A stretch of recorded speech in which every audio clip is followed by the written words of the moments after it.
Olá, tudo bem? Hoje eu vou falar um pouquinho sobre o que é o pump e se ele é realmente importante para a hipertrofia. O que acontece que faz com que nós tenhamos esse aumento de tamanho da musculatura durante um treinamento? Então vamos lá. Primeiramente é importante entender que o pump ocorre na musculatura alvo treinado. Então aqui, ó, no caso de uma rosca direta, é esperado que ocorra um aumento de volume ali na musculatura do bíceps. Entretanto, algumas outras musculaturas auxiliares, como por exemplo a musculatura aqui do antebraço, então, ou seja, as musculaturas que agem de maneira sinérgica com a musculatura alvo que você está treinando, também podem acabar sofrendo com o pump. É importante entender que não é só o estímulo que você está dando na musculatura que gera o pump, mas também a sua dieta e o seu descanso.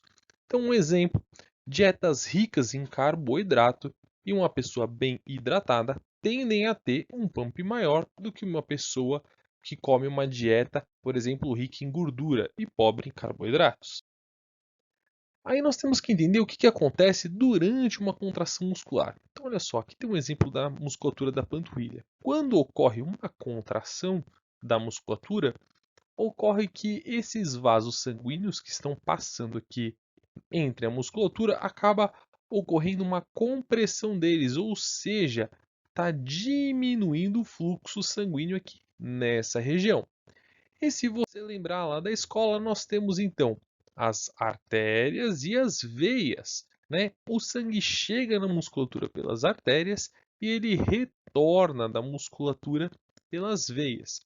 E por um motivo anatômico, o que acontece quando você tem essas compressões das musculaturas, acontece uma maior compressão então das veias, ou seja, você reduz o retorno venoso, porém o fluxo de sangue para essa musculatura pelas artérias continua igual. Isso faz com que comece a aumentar então a concentração de sangue nessa região. Então, como começa a aumentar muito o sangue nessa região, começa a aumentar muito então o que a gente chama de plasma intracelular lá dentro da célula muscular. Isso faz com que parte desse líquido comece a vazar para o espaço intracelular, ou seja, aquele espacinho entre uma célula e outra. Por conta de gradientes de concentração e de pressão, uma parte desse líquido acaba retornando novamente para dentro das células. Isso faz com que esse fluxo de sangue acabe ficando concentrado naquela região. Para quem lembra da escola, isso tem muito a ver com um gradiente tanto de concentração quanto de pressão. Mas tudo isso é muito chato e a gente quer falar sobre outras coisas. Para que serve o pump? Então a gente tem que ver que o pump ele vai ter duas principais funções ali no treinamento para hipertrofia. O primeiro é que ele vai aumentar a hidratação local. E a gente sabe que uma célula muscular bem hidratada, isso é um bom estímulo para a síntese proteica, ou seja, fazer mais massa muscular, e também ela reduz a quebra de proteínas. Ou seja, você está com o pump ali, reduz então a possibilidade de quebra das proteínas daquela musculatura para serem utilizados tanto como fonte energética, como também reduz o estresse entre as proteínas, fazendo com que ocorra menor quebra dessas proteínas. E a gente tem que lembrar que o sangue é nada mais do que o quê?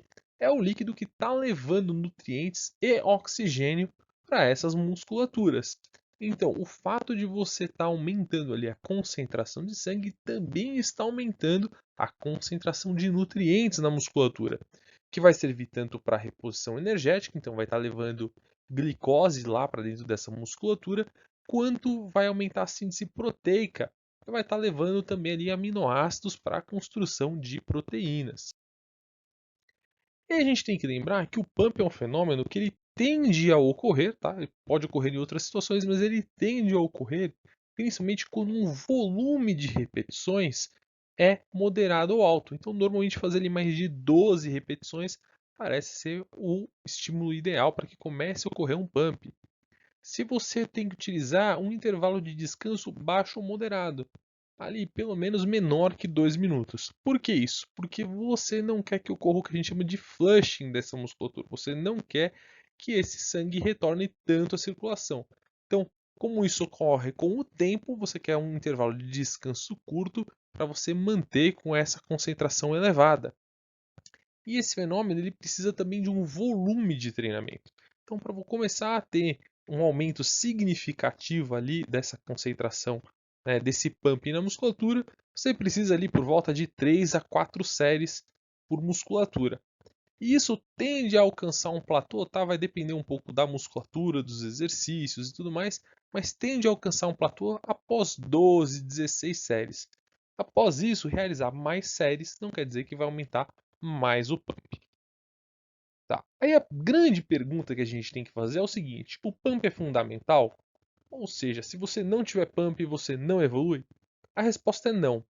O pump não é fundamental. E a gente pode fazer um raciocínio lógico que treinamentos com baixas repetições, né, com, por exemplo, 5 repetições ou menos e longos intervalos de descanso, também geram hipertrofia, tá? A gente tem que lembrar que você consegue ganhar massa muscular fazendo uma repetição ou fazendo 100 repetições. E esse tipo de treinamento, normalmente utilizado mais em treinamentos de força, ele não gera um pump, mas ele gera ganhos de força e também de massa muscular. E aí muitas pessoas querem ter um pump no treinamento, né? Então a pessoa acha que tem que conseguir sempre um pump para conseguir evoluir? Não. A gente falou, o pump é nada mais do que uma consequência. Ou seja, você tem o seu treinamento e como consequência acontece o pump. Se você não tiver o pump, não tem problema.